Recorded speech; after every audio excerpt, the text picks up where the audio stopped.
झरे मुखरु भाव प्रेमर दिव्यमृत वाणी पापी तरंती तपी तरंती तपत बैतरणी पारिब जदि तारा को गणी मापी पारिब सागर पानी सकाळु उठी देख एंदिसी दिव्य अमृत वाणी अमृत वाणी अमृत वाणी। जय जगन्नाथ सज्जन मंडली आपण मैंने गतकाली शुणुले अमृतवाणी कार्यक्रम मृत्यु पर गोटे कार्मिक अकाउंट अर्थात कार्मिक बोर्ड कली कौन हैला कौन करुच्ची कौन हब कौन ये गोटे बोर्ड बसे से आपण मैंने जहाँ कर्म करिसेंती से कर्मर हिसाब निकास हुए आपण भल करिसेंती आपण मंद करिसेंती दान देइसेंती काहाकू श्रद्धा करिसेंती काहाकू गाड़ी देइसेंती काहाकू क्रोध करिसेंती सब गुड़िक हिसाब निकास पाई आपण को कागज एवं आपण को कलम दिया जाए एवं आपण करथिबा कर्म पाई आपण को दंड निष्पत्ति नवा को पड़े जे कौन मते दंड नवा पड़ो मन करा जाऊ जड़े जदि गोड़ मुंड प्रबल बिंधुला सी देखला जे मुंड बिंधुवा गोटे लोक पथरे छेचिकी मुंड को फटेकी मरीची मु केबे चाहिबिनी आर जन्म जो मोर जन्म हम से मते मुंड बिंधा रोग हो तेणु एमिति आम निजे सोल होची सोल माने soul is the sole authority to decide the बात अर्थात आत्मा निजे निष्पत्ति निए जे मते पुणी जन्म नवा को हबो कि न हबो तेणुकरी शास्त्र कहउचंती 84 लाख जोनी ना सज्जन मंडली 84 लाख जोनी वास्तव में नुहे 84 टाइम्स ओनली अर्थात 84 थर आमको जीवन नवा पड़ुची आ सबुठु आश्चर्य कथा होची जे ये जो मनीष जन्म आमे पाइचंती सेथरे आमे 84 जन्मरु 42 थर स्त्री जन्म एवं 42 थर पुरुष जन्म पाई थांती आपण देखिए जड़े जड़े पुरुषंकर स्त्री लोक भली प्रकृति थाए आ जड़े जड़े स्त्री लोकंकर पुरुष लोक भली प्रकृति थाए अर्थात गत जन्म रे पुरुष थिले ए जन्म रे स्त्री होइचंती तेणुकरी माइचिया गुण रही गजने स्त्री थिले ए जने पुह होइचंती अंडरा प्रकृति रही तेणुकरी ये जो जन्म आमको डिसाइड करने पड़े जे एवं आहरी सबुठ बड़ कथा होची कार स्पाउस किए कार बापा किए कार माँ किए कार पुत्र किए कौ धन ताकू मध्य से निजे डिसाइड करे जे लेखागला गरुड़ पुराण में पहले प्रारब्ध रचाई उसके बाद जीव अर्थात प्रारब्धटा को लेखे जीव एवं सबुठ बड़ कथा होची कौ गर्भ को सी जीव कौ गर्भरु से जन्म हम ता मध्य से स्थिर करे एवं मातृगर्भर भीतर जन्म होबार 2 मास पूर्व से गर्भ डिसाइड करे गर्भ को जाए गर्भरे रहे एवं गर्भरु जेतले पदा को बाहर से को अहं बोली कहे अर्थात मु किए बोली कहे आपण माने जानिले आश्चर्य हेबे माँ को जो कष्ट हुए ता आपण माने सुनंती माँ को कष्ट हुए माँ जंत्रणार छटपट हे कहे प्रसव वेदना सही पारे ना विकल रे कांदे माँ को जेतिकी कष्ट हुए जो पिला जन्म हुए ताकू ता ठारू 100 गुण अधिका कष्ट हुए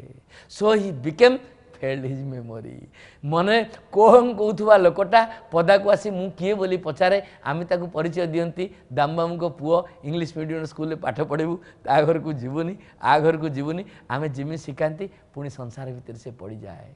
तेणु आमर आम द्वारा आमको जो कष्ट होची केतेबेले दुर्घटना होची धनर अभाव होची क्षति होची आमु के गाड़ी देउची ये गुड़िक सबू आमर कार्मिक अकाउंट आमे निजे लिखिचंती आमे निजे आम कर्म पाई दायी कारण आपण देखंतु परम पितांकर काम होची अन्य मान जो मन करा जाऊ गोटे बापार 4टी पुओ चारिजण जाक बापा को ठीक भाव में श्रद्धा करती ठीक भाव में सम्मान दियंतिनी किंतु बापा को जदि दायित्व दि जाए जे चारिजण पुओंकर भविष्य लेखे बापा चारिजण पुओंकर जन को इंजीनियर जन को डाक्तर जन को चोर जन को खंटा लिखिपार बापा चाहिए चार्टा जाक पुओ मोर भल हूँ भल घरे बा हूँ भल खातु भल पिंधतु स्वास्थ्यवान हूँ कारण बापा चाहे समस्त भल रुहतु किंतु जीव चाही पारे ना कारण कार्मिक अकाउंट द्वारा आमे गुड़ाक सब निष्पत्ति नहीं था तेणु सज्जन मंडली परम पिता आमको दुख दे न था परम पिता आमको कष्ट दे न था भागवत कहले जेझार्जित कर्मान जाची दियंती भगवान आम कर्म अनुसार आमे निजे जोनि प्राप्ति होती आम सोल शब्दर अर्थ you are the soul authority आपण जन्म केमिति नेबे का घरे जन्म नेबे कोठी जन्म नेबे केतेबेले जन्म नेबे बापा किए हबो माँ किए हबो धन केते एगुड़ा सब आपण डिसाइड करी आछंती एबे कांदिले कौन हम एबे कांदिबार किसी आवश्यकता नहीं आमे केवल संसार को आसिकरी ताकू भूली जाउचंती भूलिबा उचित नुहे मरिबा जदि निश्चित ताले मर्त्य शब्दर अर्थ जी मरती से माने मर्त्य को आसती मरिबा जदि निश्चित मृत्यु जदि निश्चित किंतु भगवत कनेक्शन अर्थात भगवत कृपा आस्ट्राल कॉर्ड जो भगवान देइचंती भगवान जो चक्र जीवन चक्र को जो बांधिक रखिंट से चक्र रे बांधि होकर रहा हेले नाम हूँ एकमात्र पंथा जी रहिले सी नाम कले जीव मुक्ति पाइब जीव मध्य मन रखा दरकार नाम कले संसार मुक्ति पाइब नाम को लेउटे देले मना आपण माने नाम को मना करती दुख पाती अमृतवाणी रे मु निवेदन करी नाम करंतु सुख पांतु जय जगन्नाथ जय जगन्नाथ जय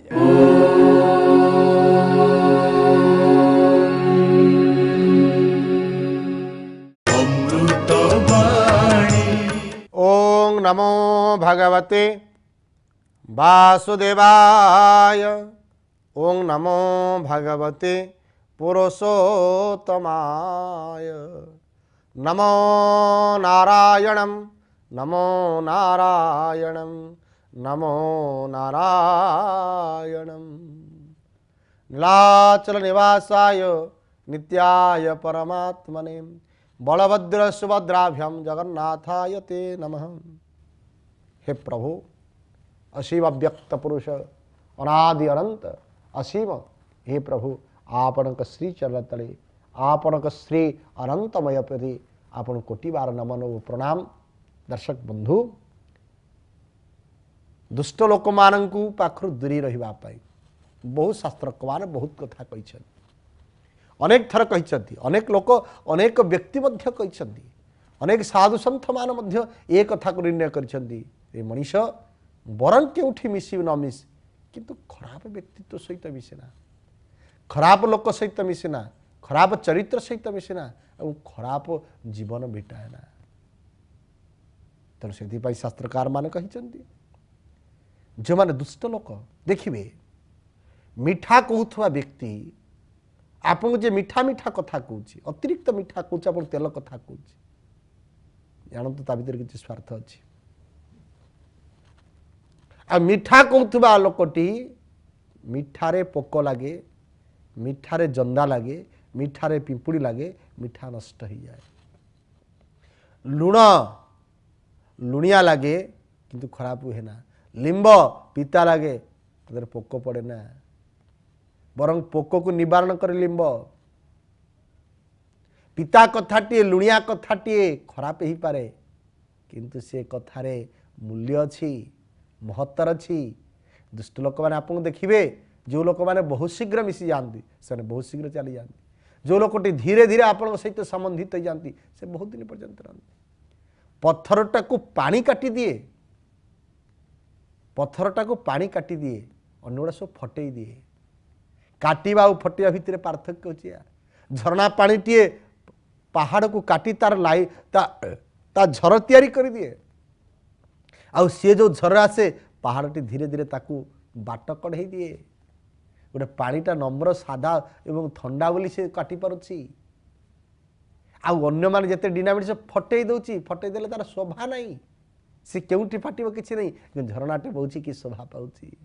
केते सौंदर्य देखा जाउछि केते मधुमय देखा जाउछि केते आनंदमय देखा जाउछि यही ठीक से न्यारे आज चाणक्य कहते दुर्जनम प्रियवाद्य दुर्जनम प्रियवादी च नैतत्व विश्वास कारणम मधु तिष्ठति जीवाग्रे हृदय चे हलाहलम। कहले दुष्ट लोक मान दुर्जन मान मधुर कथा कहले विश्वास करिब नाही,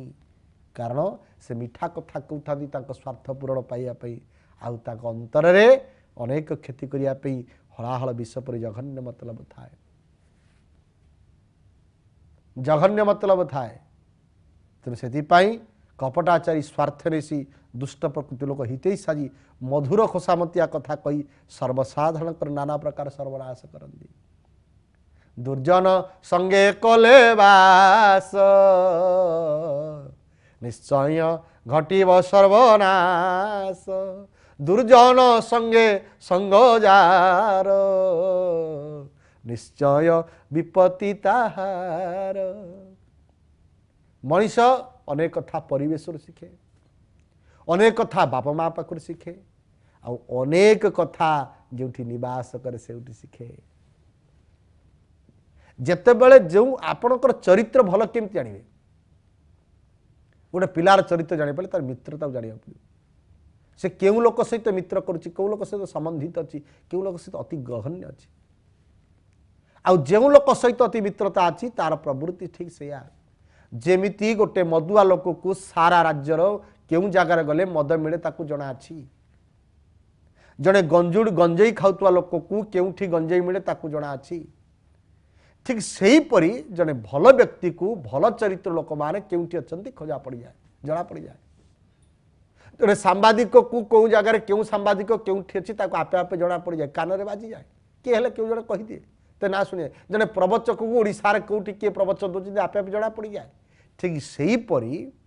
जी प्रकृत में भल लोक ताकू भल लोकर ठिकना जना पड़े। जड़े मनीष भल कि खराब ताकू जाना हेले सबुठु बड़ कथा होची, सबुठु बड़ चिंतन होची तार मित्रता का सहित अच्छी, तार मित्र ही तार चरित्र परिचायक, तार मित्रता ही तार चरित्र निर्णयकर्ता। तेणु चित्र और मित्र इज इक्वाल टू चरित्र। आजिकल लोक मान चित्र तो बहुत सजुच्च, एत सजावट चित्र न कह भल कि मित्र नहीं। जो लोक माने मित्र को सजै नांती आउ देखंतु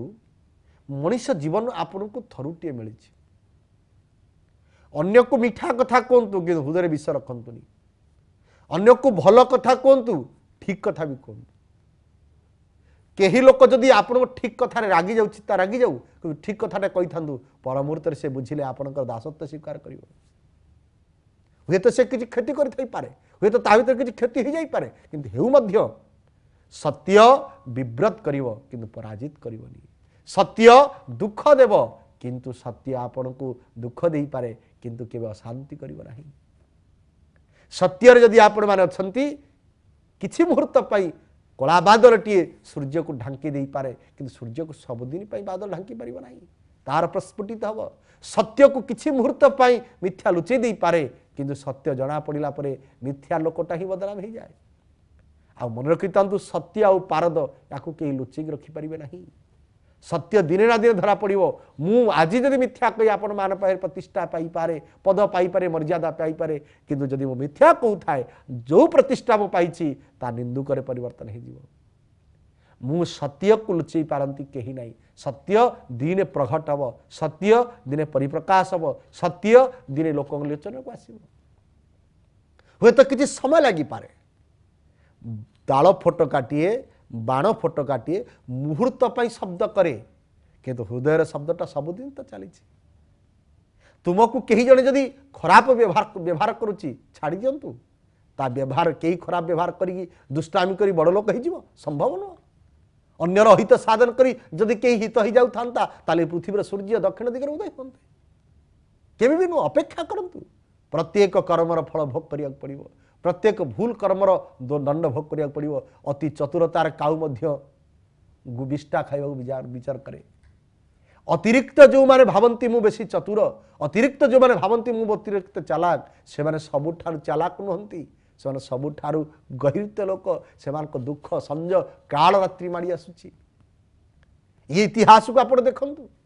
नाटक जदि केवे आप देखी यात्रा दुष्ट लोकटी गुंडाटीए बदमाशटीए बहुत असुविधार पकाए कि शेष में परिणति से धरा पड़े लोक ताको छिछिकार करती एवं से लोक निश्चित भूल कथाटीए सत्य रूपे जना पड़ुथिले भी किंतु दिने ताहा सत्य आगर सम्मुखर धरा पड़ियो सत्य निश्चित आपण मान प्रकार हलाहल विष रखी चाणक्य कहते तुम विष हृदय भितर विष अच्छी आ मुखरे मिठा कथा कही क्या आदर करी मुहूर्त पाई सुख पाओना तुम्हें बहुत बंधु तैयारी करिया दरकार नहीं किंतु गोटे बंधु तैयारी कर सच्चोटता आ साधुतार तैयारी कर सी हम समृद्धि सी हम सत्य आपण प्रति अन्याय नुहे सी हम न्याय तेणु से शास्त्रकार माने कहते मनुष्य जीवन भगवान थरुटे देइछंती ए जीवन एक उपहार देइछंती प्रभु परमेश्वर ये जीवन एक उपहार प्रत्येक दिन बस भावतु मत प्रभु गोटे it is purely opportunity a god give to me a opportunity मत गोटे अपॉर्चुनिटी देइछ मत गोटे तुम्हें गोटे सुजोग देइछ आउ ये सुजोग जिते मुझे पाई आपण पाखे ये सुजोग जिते मत मिली मुझे सुजोगर उपयोग करी विनियोग करी अथवा ताको वियोग करी तुम्हें जीवन समय को समष्टि बिक्री कर देछ समय को बिक्री कर देछ किछि अर्थ पाई किछि अर्थ प्राप्ति आशारे तुमर समयटा बिक्री हो जाइछि किंतु ये जीवन नुह ये जीवन तुमर नुह किछि मुहूर्त पाई समय पाई आसीच किछि गुण भल कर जे गुण द्वारा तुम्हें तुमर शरीर को सबुदिन रक्षा करि पारिबो तुम्हें शरीर को रक्षा कले हेबनी तुम गुण जदि भल थी आउ से गुण तले चर्चा हो लोकों चक्षुर मानस पटने तुम शरीर आके झलसी उठिब शरीर क्षणस्थायी शरीर चलीज शरीर मुहूर्त के चलीज 10 दिन गलापर जो मैंने पढ़ा नहीं थे जो मैंने पढ़ुवे से पढ़ी सारा कहे अरे भाई ये केते समय लगे पढ़ा टे शीघ्र से जान तो डेरी है पलि जा पड़ो यही हूँ जीवन वास्तव सत्य ये जीवन में वास्तव सत्य हूँ जो लोक मैंने कांधरे बोईकी नहीं जाइछंती बोही बोहीकी आपण को नहीं पढ़ी देउछंती से पढ़ी सारा सांगे सांगे 10 दिन गला परे आपण समस्त भूली जाउछंती फोटो चित्र रखी चली गले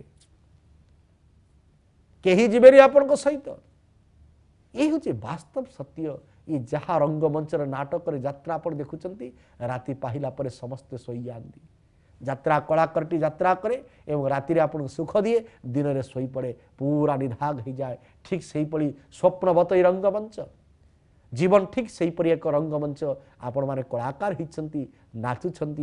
जिते राति पाइज आपणकर जीवन चलीज आप अनंत सैन्य शोई शोईजे से कई मन रखिए आप तेणु जो मुहूर्त परमात्मा आपण मानक हलाहल विसम्मुखम से चाणक्य कहले तुम्हें विष रखी का सहित कथा हो ना जहाँ कह सीधा कह स्पष्ट कह एवं सुंदर कह सुंदर स्पष्ट एवं सीधा ये तीनिटी कथा को निर्णय करेंगे आपण माने कहा प्रति आपण चतुरता करी खोसामत करी जहाँ पाई किंतु खोसामतर कुकुर प्रकृति ऐठा पतर ध्यान जे तोषामती करुछि जे तोषामत करुछि मन रखितांतु से भी भल मनीष नुह जे तोषामत करी बहुत आगु जाई पारे अनेक लोक बहु गीत भारत वर्ष बाहरी भारत वर्ष बहुत गीत होती से गीत वर्ष 2 वर्ष चलला परे तार छतु फुटी जाइए किंतु आज भी प्राचीन काल कवि मानकर गीत बाहर आज भी प्राचीन काल कवि मानकर गीत ए बाजुची कारण से आचरण सिद्ध और उच्चारण सिद्ध दुईटी थे से मैंने जहाँ लेखुले जहाँ कहूले जहाँ लेखुले ये सब दुईटा एक समांतर था किंतु आमे कहूचे बेसी लेखुचन जहाँ कहूचे ता करूना करवा और कहवा भितर पार्थक्य होतिबारु आमे करि पारुनांती दर्शक बंधु श्रोता बंधु आजिकार कथा को एठी रखिबा हृदय रे हलाहल रखी विष रखी का सहित मिसिबानी निर्मल हृदय मम गुण गावा निर्मल हृदय रे तांको गुण गान करवा आजिकार कथा को एठी रखिबा जय जगन्नाथ जय जगन्नाथ जय जगन्नाथ अमृत वाणी हरि ओम जगदानंद कन्नाय प्रणतारती हराय च नीलाचल निवासाय नित्याय परमात्मने विश्वनियंता विश्वचिंतामणि ଅନାଥର ନାଥ ଅଗତିର ଗତି, ଅଶରଣ ଶରଣ ପଦ୍ମ ପଳାଶ ଲୋଚନ ଜଗତର ଜୀବନ ଜଗନ୍ନାଥ ମହାପ୍ରଭୁ ଇଷ୍ଟଦେବ ରଘୁନାଥ ଜୀଉ ମଦୀୟ ସଦ୍ଗୁରୁଦେବ ବିଶ୍ୱପ୍ରେମୀ ବାବା ବଳିଆଙ୍କୁ ପ୍ରଣାମ ନିବେଦନ କରି ଅମୃତ ବାଣୀର ଅମୃତ ରସକୁ ଆସ୍ୱାଦନ କରୁଥିବା ଏମ୍ବିସିର ଟିଭିର ପରଦା ମାଧ୍ୟମରେ ହେ ଜ୍ଞାନୀଗୁଣୀ ପଣ୍ଡିତମାନେ, ହେ ଭକ୍ତମାନେ, ଆପଣମାନଙ୍କୁ ସମସ୍ତଙ୍କୁ ଏ ଅଧମ ସେବକର ଭକ୍ତିଭରା ପ୍ରଣାମ। ଆସନ୍ତୁ ଆଜି ଦିନଟା ଭଗବାନ ଜଗନ୍ନାଥ ମହାପ୍ରଭୁ ଆପଣଙ୍କର କଲ୍ୟାଣ କରନ୍ତୁ, ଆପଣଙ୍କର ମଙ୍ଗଳ କରନ୍ତୁ, ଆପଣଙ୍କ ପାରିବାରିକ ଜୀବନକୁ ଆନନ୍ଦ ଦିଅନ୍ତୁ, ସମସ୍ତ ଗ୍ରହ ପୀଡ଼ା ଆପଣଙ୍କର ଖଣ୍ଡନ କରନ୍ତୁ, ଆପଣମାନଙ୍କୁ ଭଗବାନ ମୋର ଭକ୍ତି ପ୍ରଦାନ କରନ୍ତୁ। ଏତିକି ପ୍ରାର୍ଥନା କରିବା ସହିତ ଆଜି ଆପଣଙ୍କର ମଙ୍ଗଳ ପାଇଁ ଗୋଟେ ଛୋଟିଆ କଥାଟେ କହିବେ ଆଜ୍ଞା। ସନ୍ଥ ତୁଳସୀ ରାମଚରିତ ମାନସରେ ଲେଖିଲେ, କହିଲେ ମଣିଷର ଦୁଃଖର କାରଣ କ'ଣ ଜାଣିଛନ୍ତି ଆଜ୍ଞା? କହିଲେ ମୋହ ସକଲ, ଆଜ୍ଞା ଶାସ୍ତ୍ରକାର ମାନେ କହିଲେ ସନ୍ଥ ତୁଳସୀଙ୍କ ମତରେ ମୋହ ସକଲ ବ୍ୟାଧି ନ କର ମୂଲା, ମାନେ ସମସ୍ତ ପ୍ରକାର ରୋଗ, ସମସ୍ତ ପ୍ରକାର ଦୁଃଖର ମୂଳ କାରଣ ହେଉଛନ୍ତି ଆମମାନଙ୍କର ଲୋଭ। ହେ ବାପାମାନେ ମାଆମାନେ କେତେବେଳେ ହେଲେ ନିଜ ସ୍ୱାର୍ଥ କଥାଟା ବେଶୀ ଚିନ୍ତା କରିବେନି। ଆମେ ଯେହେତୁ ମାନବ, ଆମେମାନେ ସ୍ୱାର୍ଥ କଥା ଚିନ୍ତା କରିବା ଯେ ତା ସହିତ ସବୁବେଳେ ଖାଲି ସ୍ୱାର୍ଥ ଦେଖିଲେ ହେବ? କିଛି ତ ଟିକେ ପରମାର୍ଥ କଥା ଚିନ୍ତା କର, ଅନ୍ୟମାନଙ୍କ କଥାଟା ଟିକିଏ ଭାବ, ଆଉ ସବୁବେଳେ ସ୍ୱାର୍ଥ କଥା ଦେଖିଲେ କେମିତି ହେବ? ଛୋଟିଆ କଥାଟେ କଲେ ବୁଝିପାରିବେ। ଗୋଟେ ରାଜ୍ୟରେ ଜଣେ ରାଜା ଥିଲେ ଆଜ୍ଞା, ତାଙ୍କ ସ୍ୱଭାବ ଅତି ଶାନ୍ତ, ବହୁତ ସରଳ, ଅତି ଅମାୟିକ ଲୋକ, ପ୍ରଜାମାନଙ୍କୁ ଆଜ୍ଞା ଭାରି ଭଲ ପାଆନ୍ତି, ପ୍ରଜାମାନଙ୍କ ପାଇଁ ତାଙ୍କ ଜୀବନ। ତ ତାଙ୍କ ରାଜ୍ୟରେ କାହାର କେବେ ଅଭାବ ନଥିଲା ଆଜ୍ଞା। ଯେତେବେଳେ ରାଜ୍ୟରେ ଜଣେ ଶାସକ ଯଦି ଠିକ୍ ହେଇଯିବେ, ରାଜ୍ୟ ଆପେ ଆପେ ଠିକ୍ ହେଇଯିବ ଆଜ୍ଞା। ଯଦି ଶାସକ ଗଡ଼ବଡ଼, ସବୁ ତ ଗଡ଼ବଡ଼, ଆଉ କ'ଣ ଅଛି? ଆଜି ସମାଜରେ କ'ଣ ହେଇଛି ଆଜ୍ଞା? ଆମର ଯିଏ ଶାସକ ଯଦି ସେ ଠିକ୍ ଥିବେ, ତାହେଲେ ସେ ରାଜ୍ୟରେ କେତେବେଳେ ହେଲେ କିଛି କ୍ଷତି ହେବନି। ଭଗବାନ ରାମ ଯେତେବେଳେ ରାଜା ହେଇଥିଲେ, ରାମ ରାଜ୍ୟରେ ଆଜ୍ଞା କୌଣସି ଲୋକ ଦୁଃଖୀ ଥିଲେ ଆପଣ କେବେ ଶୁଣିଛନ୍ତି କେଉଁ ରାମ ରାଜ୍ୟରେ? ନା। କାରଣ କ'ଣ କହିଲେ? ଯେଉଁ ରାଜ୍ୟର ରାଜା ହେଉଛନ୍ତି ନ୍ୟାୟବାନ, ରାଜା ହେଉଛନ୍ତି ପୁଣ୍ୟବାନ, ରାଜା ହେଉଛନ୍ତି ନିଷ୍ଠାପର, ସେ ରାଜ୍ୟରେ କେତେବେଳେ କାହାର ଅଭାବ ହେବନି, ଅସୁବିଧା ହେବନି। ତ ରାଜାଙ୍କର ଏମିତି ଭଲ ଗୁଣ ପାଇଁ ସେ ରାଜ୍ୟରେ ଆଜ୍ଞା କାହାର କିଛି ଅଭାବ ନାହିଁ କି କାହାର ଅସୁବିଧା ନାହିଁ। ତ ଦିନେ ସେ ରାଜ୍ୟକୁ ଜଣେ ରାଜା, ଜଣେ ସାଧୁ ଆସିଥିଲେ ଆଜ୍ଞା, ଜଣେ ବଡ଼ ତ୍ରିକାଳଦର୍ଶୀ ସାଧୁ। ସେ ସାଧୁ ଜଣକ ଯେତେବେଳେ ଆସିଲେ, ଗୋଟେ ଝରଣା କୂଳରେ ସାଧୁ ଗୋଟେ କୁଡ଼ିଆଟେ କରିକି ରହିଲେ, ରାଜା ମହଲକୁ ଲାଗି ଗୋଟେ ଝରଣାଟେ ବହିଯାଉଛି କୁଳୁକୁଳୁ ନାଦରେ। ସେ ଝରଣାର ପାଣିକି ଦେଖିଲା ପରେ ରାଜା ମାନେ ସାଧୁ ଜଣକ କହିଲେ, ରାଜା ମୋତେ ଲାଗୁଛି ଏ 3 ଦିନ ପରେ ତୁମ ଝରଣା ଜଳଟା ବିଷାକ୍ତ ହେଇଯିବ। କାରଣ ରାଜ୍ୟ ଯାକର ଲୋକ ସେଇ ଝରଣାର ଜଳ ପିଇକି ବଞ୍ଚନ୍ତି, ଆଉ ଇଏ ରାଜାର ଏ ପାଣି ତକ ଯିଏ ପିଇବ ସେ ସବୁ ପାଗଳ ହେଇଯିବ। ରାଜା ଯେତେବେଳେ ଏତିକି ଶୁଣିଲେ, ରାଜାଙ୍କର ବିଶ୍ୱାସ ଅଛି ସାଧୁଙ୍କ ଉପରେ। ଇଏ ସାଧୁ ଆଜି ପର୍ଯ୍ୟନ୍ତ କେବେ ମିଛ କଥା କହିନାହାନ୍ତି, ଏ ସାଧୁ କେତେବେଳେ ହେଲେ ଖରାପ କଥା କହିନାହାନ୍ତି। ଆଜି ଯେତେବେଳେ ସାଧୁ କହିଲେଣି ଅର୍ଥ ନିଶ୍ଚିତ ଭାବରେ କ'ଣ ବିପତ୍ତି ପଡ଼ିବ। ଏଇଥିପାଇଁ ରାଜା କ'ଣ କଲେ, ପ୍ରହରୀମାନଙ୍କୁ ସେବକମାନଙ୍କୁ କଲେ ଶୁଣରେ, ଆମ ଘରେ ହାଣ୍ଡି ଡେକ୍ଚି ଡ୍ରମ୍ ଯେତେ ଯାହା ଅଛି ସବୁଥିରେ ପାଣି ରଖିଦିଅ। କାହିଁକି ନା 3 ଦିନ ପରେ ଆଉ ଭଲ ପାଣି ମିଳିବନି। ଯେତେବେଳେ ରାଜା ପାଣି ନେଇକି ଭର୍ତ୍ତି କରନ୍ତି, ସାଧୁ ଜଣକ କଲେ ରାଜା ତୁମେ ଯେଉଁ ପାଣି ଭର୍ତ୍ତି କରୁଛ କ'ଣ କରିବ? କେତେ ଦିନ ବି ତାକୁ ଭର୍ତ୍ତି କରିପାରିବ? ମନେକର ଆପଣମାନଙ୍କ ପାଖରେ ବର୍ତ୍ତମାନ ଆଉ ପିଇବା ପାଇଁ ଆଜ୍ଞା ପାଣି ରହିବନି। ଆପଣମାନଙ୍କୁ କୁହାଯିବ, ଶୁଣ ଏନେ ବର୍ତ୍ତମାନ 4 ମାସ ଯାଏଁ ପାଣି ମିଳିବନି, ଆପଣମାନେ କ'ଣ କେମିତି କରିବା କଥା କରନ୍ତୁ। ଲୋକମାନେ ସବୁ କ'ଣ କରିବେ? ହାଣ୍ଡି ଡେକ୍ଚି କଡ଼େଇ ଯିଏ ଯାହା ରଖିବ ସବୁଥିରେ ନେଇ ପାଣି ପୁରେଇବେ। ହେ ସଜନ ମନେ ରଖିଲେ, ଏ ଯେଉଁ ହାଣ୍ଡି ଡେକ୍ଚି କଡ଼େଇ ଆମେ ନେଇକି ରଖିବା, କେତେ ଦିନ ବି ରଖିବେ ଆପଣ କହୁନାହାନ୍ତି? ରଖିକରି 8 ଦିନ 10 ଦିନ 15 ଦିନ ବି ରଖିବେ ତ, ଆଉ କ'ଣ? ଆଉ ତାଠୁ କ'ଣ ଆଜ୍ଞା 10 ବର୍ଷ ଯାଏଁ ଗୋଟେ ଲୋକ ତାର ପାଣି ନେଇକି ରଖିଦେବ କି ସାଇତି ଦେବ ଘର ଭିତରେ? ହେବନି। ମନ୍ତ୍ରୀ ପଚାରିଲେ, କହିଲେ ସେ ରାଜାକୁ ସାଧୁ ପଚାରିଲେ, କହିଲେ ବାବା ସାଧୁ ରାଜା, ଏ ତୁମେ ଯେଉଁ ହାଣ୍ଡି ଡେକ୍ଚି ମାଠିଆ ନେଇକି ତୁମେ ରଖିଛ, କେତେ ଦିନ ବି ତୁମେ ରଖିପାରିବ? ରାଜା କହିଲେ, ଆଜ୍ଞା ଅନ୍ତତଃ ତ ମୋ ପରିବାରଟା ଲୋକକୁ ମୁଁ ଚେଷ୍ଟା କରିବି କେହି ଟିକେ ପାଗଳ ନ ହୁଅନ୍ତୁ। ଯଦି ସମସ୍ତେ ପାଗଳ ହେଇଯିବ ମୁଁ କରିବି କ'ଣ? ସାଧୁ ହସିଲେ, କହିଲେ ହଇର ବାପା, ଯଦି ରାଜ୍ୟ ଯାକ ଲୋକ ପାଗଳ ହେଇଯିବେ, ତୁମେ ଏକୁଟିଆ ଭଲ ଥାଇକି ତୁମେ କ'ଣ କରିବ କହିଲ? ତୁମେ ବି ପାଗଳ ହେଇଯା। ରାଜା ମାନିଲେନି, କହିଲେ ମୁଁ ଗୋଟେ ପାଗଳ ହେବି, ମୋ ଘରେ ଏତେ ସମ୍ପତ୍ତି ମୁଁ ରଖିଛି, ଏତେ ଟଙ୍କା ସୁନା ରୂପା, ମାନେ କହିଲା ଶୁଣ, ଛୋଟିଆ ତାଟିଆ ଠାରୁ ଆରମ୍ଭ କରିକି ହଣ୍ଡା ପର୍ଯ୍ୟନ୍ତ ସବୁଥିରେ ପାଣି ଭର୍ତ୍ତି କରିଦିଅ। ରାଜାଙ୍କ ଆଦେଶମାନେ ସେବକମାନେ ସବୁ ପାଣି ଭର୍ତ୍ତି କରିଦେଲେ। ଏପଟେ ସାଧୁଙ୍କ କଥା ଫଳିଲା। 3 ଦିନ ପରେ ଆସିଗଲା, ବର୍ତ୍ତମାନ ସେ ପାଣି ବିଷାକ୍ତ ହେଇଗଲା। ଯିଏ ଦେଖିଲେ ସମସ୍ତେ ବର୍ତ୍ତମାନ ପାଗଳ, से पानी की तो जी पिला से पागल हो गला। अच्छा एड़े बड़ पागल मानक राज्य जड़े भल लोक आज्ञा रहीपर आपण मैंने कहना भल रहीपर राजांकर बंचाटा बर्तमान असंभव हो गला। राजा जुआड़ू कौन ने सबुआड़े खाली पागल सबुआड़े खाली पागल भल लोक कहीं गोटे ना ये राज्य शासन करेंगे क्या आज्ञा सबुतक तो पागल ये शासन करेंगे केमी तेणु बाध्य राजा भारी ज्ञानी लोक आज्ञा राजा भारी न्यायवंत लोक राजा भारी शास्त्रज्ञ राजा कौन कले परिवार सहित जाणिकी से झरणा पानी पीदेले पीदेकी निजे पागल हो गले आ किसी असुविधा है आए पागल मानक राज्य जब पागल गोटे राजा हो गला आ किसी असुविधा हे कि असुविधा है चल राज्य तेणु अर्थ कौन ये बापा मैंने माँ मैंने मन रखिए केतबेले स्वार्थ चिंता करेंगे मु एकुटिया बंचीजी मो परिवार लोक भल हो जातु मो घर लोक भल हो जातु मो पुओटा केवल फास्ट क्लास पाऊ मो पुओटा केवल भल चाकरी पाऊ मो झील खाली आज्ञा आजिकल लोक मान चरित्र बदन ये खेलानी पा आ कौन पे कि आज्ञा मालिका लिखी स्वार्थपर हेबे नर हिंसा बहु थिबे एकु अपार बाई मन हो बोले कलिजुगे एया हम लोकों चरित्र लोक मैंने कौन कहे ना स्वार्थपर हो आप देखु आम मैंने केमी स्वार्थपर बर्तमान हो गले क्या क्या दुख आ देखा जाऊनी जड़े किए कहार सुख देखिपारूनी आगुरी थिला आज्ञा लोक खाइबा पाऊन पिंधा पाऊन किंतु कौन गोटे विपत्ति पड़ो गाँ जगह लोक एकाठी हो जाते आम ओडिया गोटे रग ना अरण्य माने महिषी सिंह फटा जुझिला बेलू गोटा आज्ञा महिषीटर माने फटा सिंह किंतु युद्ध कला बेले जमी गोटा हो जाए ये बापा माने माँ मैंने मन रखिए जीवन में केतबेले हेले निज स्वार्थ कथा चिंता करेंगे आज ताले कौन चिंता करेंगे अन्य मानकर मंगल चिंता करूँ आ जो व्यक्ति अन्य मानकर मंगल सब चिंता कर तार केतला अमंगल हेनी मंगल भवनय अमंगल हारी द्रव औषध शरत अचिर विहारी भगवान होती मंगलमय ये मंगलमय भगवान मोर समस्त मंगल करेंगे केतबेले कहले आपण जो अन्य मानक प्रार्थना करेंगे ये बापा माने माँ माने आज जो मैंने कथा श्रवण करुच एबे भगवान को मंदिर को गला बेले निज पे मागेनि अन्य मानक मागंतु आपण अन्य मानक जहाँ मागिदेवे आपणकर सेटा आपे आपे फली जीव तो कलिजुगर लक्षण कौन भगवान कहते ये मनीष